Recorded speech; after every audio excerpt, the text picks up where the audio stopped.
네, 저희가 1부에서는 미국 채권 시장에 대해서 좀 알아봤는데요. 2부에서는 한국 채권 시장에 대해서 좀 알아보도록 하겠습니다.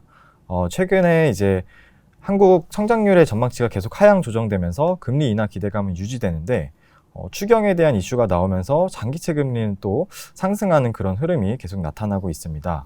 연구님, 저희 하반기 한국 국채 시장에 대해서는 어떤 부분을 좀 살펴봐야 될까요?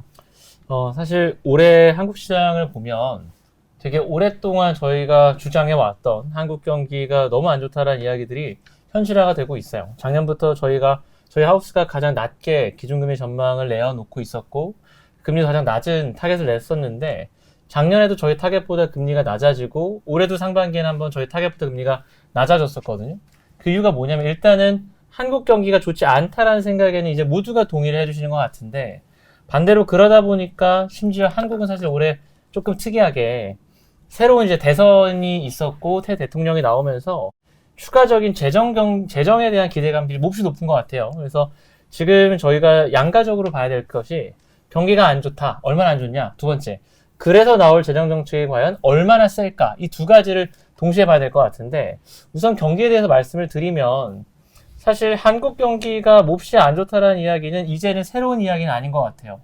말씀 주셨지만 계속해서 성장률 전망치가 낮아지다가 이번에 한국은행이 공식적으로 올해 한국 성장률을 0.8%, 0%대 전망을 내어놓았고요. 물론 이거는 2차 추경을 산입하지 않은 숫자긴 하지만 0%대를 내놨는데, 한국이 0%대 이하의 성장을 했던 적이 과거에 금융위기 코로나밖에 없습니다. 그러니까 흔히 말하는 한국은 수출국가이기 때문에 외부에서 오는 위기가 아니면 이 정도로 샥이 안 나오는데, 이번에 사실 외부의 위기 없이도 이 정도 성장률이 나온 거는 굉장히 조금 안 좋은 상황이라고 할 수 있고요.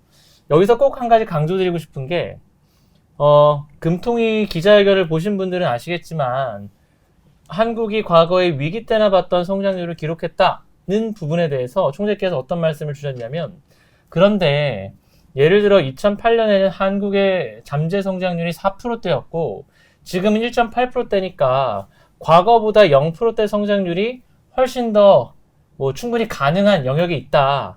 그런데 그런 이야기는 약간 반쪽짜리 이야기일 수가 있는데, 기준금리를 같이 봐야 돼요. 무슨 얘기냐면 2008년 금융위기 당시에 한국의 잠재 성장률이 4.1%였고요. 한국은행 추정치로. 근데 그때 기준금리가 3%였습니다. 지금은 한국의 체력인 중립 잠재 성장률이 1.8%로 2008년보다 절반 이하로 내려와 있는데, 올해 1월 달에 넘어올 때 저희 기준금리 얼마였죠? 3%였어요.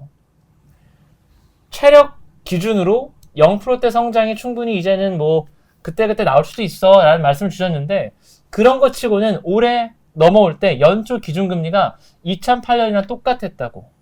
금융위기 수준에, 그리고 지금보다 잠재 성장률이 2배 이상일 때랑 기준금리가 똑같이 저희가 올해 넘어왔습니다. 저희는 총재께서 금리가 그렇게 높은 것은 아니다라고 이야기를 하셨지만 시장이 체감하는 금리는 꽤나 높다.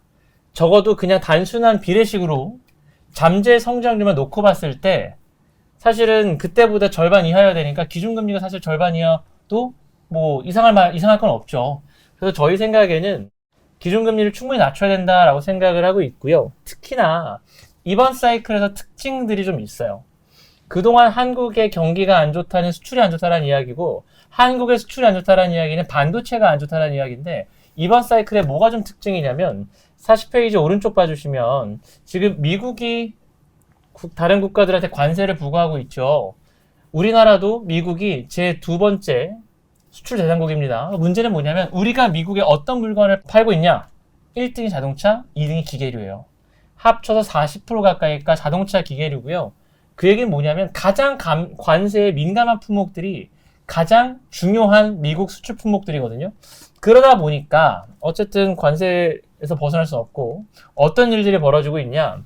이번에 5월 수출에서도 두드러지게 특징적이지만 자동차 기계를 더 이상 한국에서 만들어서 수출하지 않습니다. 미국에서 만들어버려요. 저희 3개월 전에 정 회장님께서 미국 가셔서 이제 미국에서 생산을 늘리겠다고 하셨는데, 이미 현대차는 이제 현대차 그룹은 미국에서 판매한 자동차의 절반을 미국에서 만들어요. 더 늘리겠다는 거잖아요. 미국에서 만들어서 미국에서 파는 물량들은요, 한국 수출로도 당연히 안 잡히고요. 한국 GDP로도 잡히지 않습니다. 그 얘기는 뭐냐면 저희가 미국에다 파는 물건들은 앞으로 구조적으로 수출 증가율이 꺾일 거예요. 왜? 이거를 만들어서 파는 게 아니라 거기서 만들어서 바로 판매해버려. 구조적인 수출에 대한 디스카운트가 생긴 거고, 이거는 사실은 이번 년에만 나올 일일까요? 저희가 오바마 때부터 시작해서 리쇼어링 정책이 이어지고 있었고, 코로나를 계기로 그 속도가 엄청나게 빨라졌고, 트럼프라고 달라진 게 없잖아요. 심지어 자동차나 기계 같은 경우에는 트럼프가 더 몹시 신경 쓰는 분야이기 때문에 이 부분은 구조적인 부분이에요. 구조적인 디스카운트이기 때문에 올해 한국 수출에 분명히 구조적인 하방 압력이 생긴 거고, 거기다가 중국도 좀 보실 만한 게, 과거에는 중국이 경기 부양을 한다고 하면 도시 하나를 만들었죠.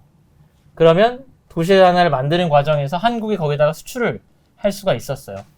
그런데 지금의 중국의 경기 부양 방식이 내수 일으키기도 있지만 반덤핑도 굉장히 중요한 핵심입니다.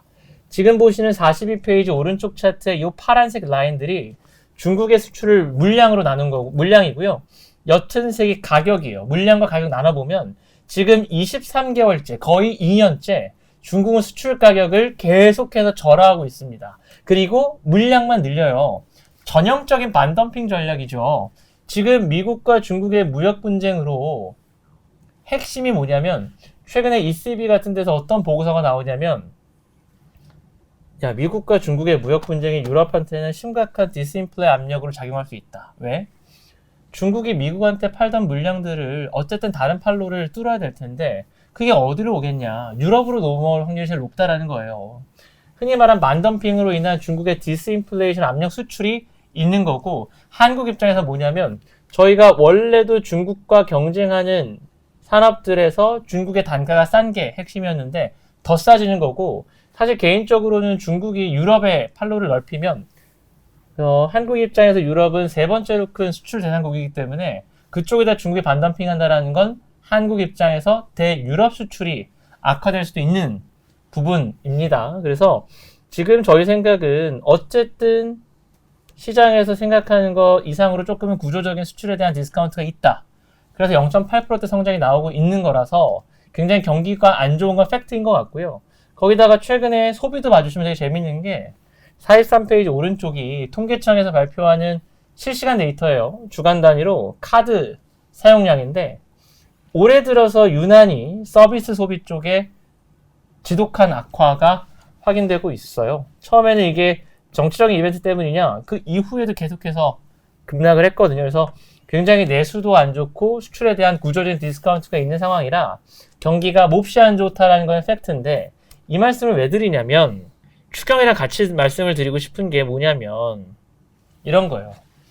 그 추경과 금리 인하가 대체제로서의 역할을 할 때가 있고요, 보완제로서의 역할을 할 때가 있습니다. 무슨 얘기냐면 저희가 작년만 하더라도 총재께서 어떻게 말씀하셨냐면 금리 인하가 능사가 아니라 재정 정책을 통한 재정의 역할이 필요하다, 이렇게. 그러니까 그때는 통화 정책이 재정이 이만큼 쓰면 오케이, 우린 조금 물러날 수 있어, 이런 식으로 대체제로서의 역할을 해봤는데, 경기가 정말 안 좋을 때는 그러니까 정책 공조라는 이름으로 보완제로서 역할을 해요. 금리 인하와 추경이 동시에 나옵니다. 뭐 이번만 그럴까요? 저희가 과거 박근혜 정부 때도 경기가 워낙 안 좋을 때 어떤 일이 있었죠?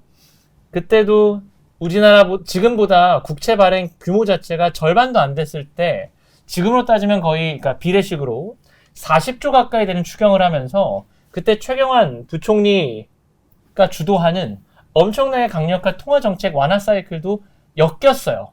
그러면서 경기 부양을 하거든요.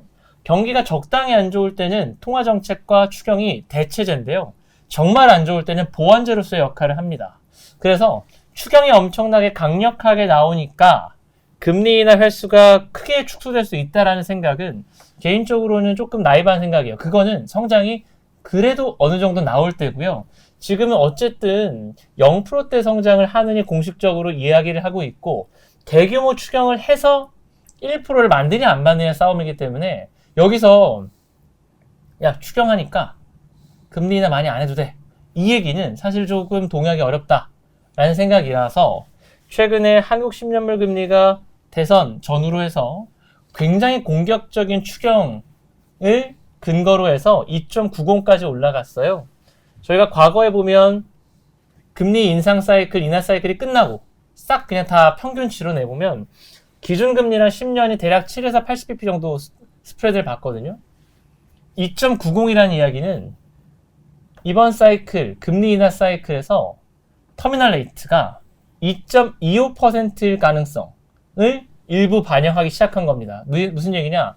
내년까지 해서 금리 인하 한 번만 더 하고 끝날 가능성을 반영한 거예요. 이제부터는 재정이 다 하고 금리 인하 없다. 그런데요, 생각해 보시면 이건 먼저 얘기할게요. 작년에 한국은행이 우리나라 중립금리에 대한 모델 추정치를 발표를 했고요. 중간값이 2.5%입니다. 2.5%가 중간값이면 대략 중립금리의 레인지는 2.25에서 2.75 정도로 보면 되겠죠. 2.25라는 얘기는 중립이라고요. 완화가 아니에요. 2.25%까지는 중립이고요. 2%까지는 가야 완화입니다. 한국의 0%대 성장이 과거 경기 침체에 준한다라고 이야기를 해놓으면 적어도 완화적인 수준까지는 금리 인하해야 되는 거 아니에요? 제가 볼 때는 최소 그래서 2%까지의 금리 인하는 필요하다고 봐요. 그러면 2.90은 제가 볼 때는 지금 과매도 상태인 거고 적어도 2.70까지는 금리 인하만 놓고 봤을 때는 가능한 영역인 거라고 생각하고요. 그 다음엔 추경 이슈인데 아이디어를 말씀을 드리면 2차 추경 규모가 20조 원 정도로 일단은 아직까지 정확하게 확정은 안 됐어요. 근데 일단은 여당 쪽에서 나온 얘기는 20조가 기준이라고 말씀을 주셨고 근데 다행스럽게요. 저희가 작년에 코스피 성과가 워낙 안 좋았지만 작년에 상장사 영업이익이 전년비로 무려 66% 증익입니다. 작년에 번 돈으로 올해 세금 내죠. 그래서 올해 법인세가 되게 잘 거칠 거다라고 저희가 자료들을 통해서 숫자를 말씀드렸는데 실제로 우리나라 재정 수지가 4월까지 공개가 됐는데요. 작년 대비 4월까지 국세 수입이 17조 원 가까이 증가를 했어요. 4월 달에. 5월달 재정 수지도 곧 공개가 될 텐데 그렇게 보면 사실은 20조 정도 추경이 나온다고 했을 때 20조 전체가 다 적자 국채로 발행될 것 같지는 않다. 일부는 세수로 초과 세수로 충당이 가능할 것 같다. 그래서 20조라고 해서 국채 발행이 20조 언더로 발행될 거라는 말씀을 하나 드리고 두 번째가 어제 이제 첫 번째 TF팀 논의가 있었던 걸로 아는데 일단 언론을 통해서 공개된 거는 뭐 흔히 말하는 소상공인들, 자영업자분들에 대한 지원을 제우선시하라 뭐 이런 식의 논의가 나오고 있는데 승수 효과가 그런 쪽은 굉장히 낮습니다. 그러니까 제가 볼 때는 내년도 예산안 편성에서 굉장히 공격적인 SOC 같은 것들이 나올 수가 있는데 일단은 2차 추경은 급한 불을 끄는 목표가 될 것 같고요. 그럼 그거가 가져오는 경기 개선 효과가 그리 크지가 않아요. 그래서 2차 추경은 일단은 적자 국채 발행이 20조가 다 아닐 거다. 두 번째, 나오더라도 승수 효과가 그리 크지 않을 거기 때문에 최근에 2차 추경이 뭐 예를 들어서 30조, 40조 얘기 나올 수 있다. 거기다가 이게 엄청나게 경기를 끌어올릴 거다. 이런 이야기들이 개인적으로는 조금 과했다. 공포가 과했다고 생각하고 아까도 말씀드렸지만 7, 8, 9에 미국 금리가 하락하면 한국 금리는 철저하게 미국 금리에 따라가게 됩니다. 그래서 일단은 3분기에는 미국 금리와 동조화된 추가적인 금리 하락이 한 번 더 있을 것 같아요. 그래서 오히려 3분기 때까지는 금리가 하락했다가 저희가 제일 걱정하는 건 올해 4분기입니다. 내년 예산안 짜야죠.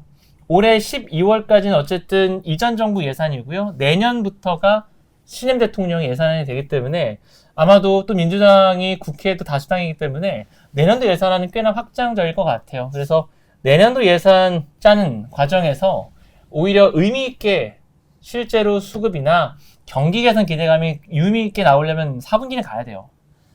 금리나 하고 돈 쓴다 얘기 나와서 시차 두고 4분기쯤은 가야 흔히 말하는 그린슈트 얘기가 나올 수 있습니다. 그래서 저는 최근에 대선 전후로 공포 때문에 금리가 급등을 했는데 경기가 너무 안 좋아서요.